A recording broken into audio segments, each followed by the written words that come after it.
তো hi guys, আশা করি সবাই ভালো আছো।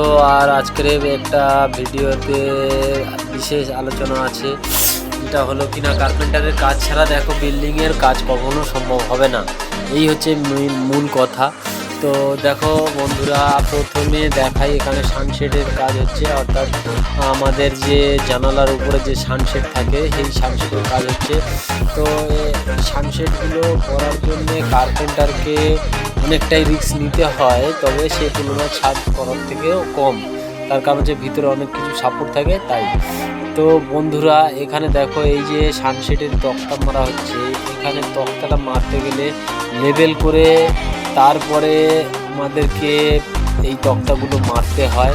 তো এখানে কার্পেন্টারের কাজ একদম বিল্ডিংয়ের শুরু থেকে শেষ পর্যন্ত থাকে কার্পেন্টারের কাজ।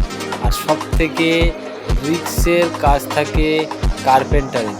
কার্পেন্টার মানেই রৌদ্রেও তাকে পুড়তে হয়, আবার বর্ষাকালে বৃষ্টিতেও তাকে ভিজতে হয়।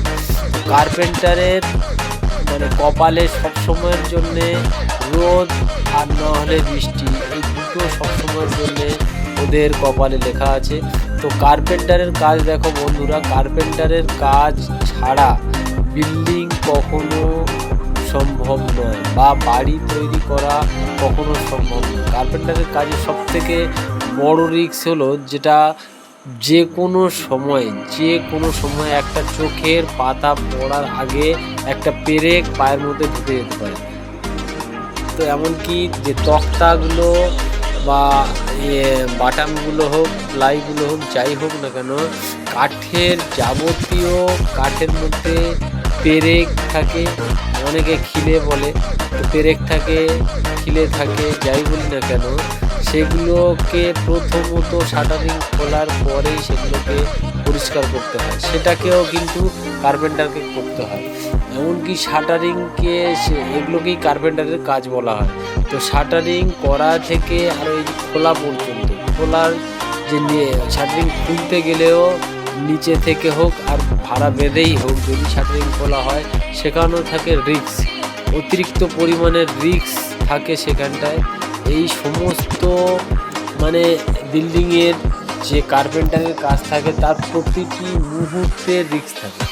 সেই রিস্ককে বা সাবধানতা অবলম্বন করেই কিন্তু শুধুমাত্র কটা পয়সা বা কটা টাকার জন্যে মানুষ বাধ্য হয় এই কার্পেন্টারের কাজ করতে, বাধ্য হয় এই রিস্ককে নিজের কাছে মানে মেনে নিতে। তো বন্ধুরা দেখো, এই কার্পেন্টারের কাজ এখানে এই যে মানে দেখতেই পাচ্ছ যে এখানে কত রিক্সের কাজ। এই যে 5 তলা একটা বিল্ডিং, এই 5 তলা বিল্ডিংয়ের উপরে এই যে কাজগুলো হচ্ছে, এই যে তলি টাঙানো থেকে শুরু করে সব থেকে মানে ভাইটাল কথা হলো যে তলি টাঙানোর সময় যে কার্পেন্টারের যেসব মিস্ত্রিরা কাজ করে তাদেরকে যে কি পরিমাণের রিস্ক বা কি পরিমাণের মানে জীবনের একটা সংঘর্ষ, তাই এখানটায় দেখলেই বোঝা যায়। এই তলি টাঙানোর সময়, তলি বা বটম বিল্ডিংয়ের শাটারিং করার সময় এই যে বটম বা তলি এগুলোকে টাঙাতেই হয়। তো এগুলো না টাঙালে কখনো কাজ করা সম্ভব হবে না, সে যেভাবেই হোক না কেন। তো এইটা করার সময় যে পরিমাণের রিস্ক, যে পরিমাণের মানে কি বলবো সমস্যার সম্মুখীন হতে হয় সমস্ত মিস্ত্রিকে এবং লেবারকে। তো দেখো বন্ধুরা, এখানে রৌদ্রে পুড়ে এই গরমের সময় তাও এই যে রিস্কের মধ্যে দিয়ে শুধুমাত্র নিজের পরিবারকে পরিবারের সবাইকে মানে খুশি রাখার জন্য অক্লান্ত পরিশ্রম করে যেতে হয় এই কার্পেন্টার মিস্ত্রিদের। এই কার্পেন্টার মিস্ত্রিরা দেখো প্রত্যেক মুহূর্তে, যে কোনো মুহূর্তে, এই যে তক্তার ছাউনিগুলো হয়ে গেছে বন্ধুরা দেখতে পাচ্ছ, এই যে তলি টাঙানোর পরে সাইড মারা হয়েছে, সাইড মারার পরে এই যে তক্তার ডাঁসা টাঙানো হয়েছে, টাঙানোর পরে এই যে তক্তার ছাউনি করা হয়েছে, প্রত্যেকটি পদক্ষেপে কিন্তু মানে জীবনের সংগ্রাম কাকে বলে, তাই এই মানে কার্পেন্টার মিস্ত্রিদেরকে বা লেবারদেরকে দেখলে বোঝা যায় যে জীবনের সংঘর্ষ করতে করতে করতে করতে এরা এক সময় বিলীন হয়ে যায়। তো এই যে জীবনের সংঘর্ষ, এই যে পরিমাণের ঘাম মানে রক্ত গলে যে ঘাম বেরিয়ে যাচ্ছে, তার পয়সা কিন্তু কেউ দেয় না। আর এটা হলো বাইরের দিক, আর তার মূল্য কেউ চোকাতেও পারে না, এটাও বাইরের দিক। আর শুধুমাত্র কটা পয়সা দিয়ে তাদেরকে সন্তুষ্টি করে দেওয়া যায়, তাও কিনা আবার কিছু সময় সময় তাদেরকে ঠিক টাইম মতো পয়সা মেলে না তাদের কপালে কিছু কিছু ক্ষেত্রে। কারণ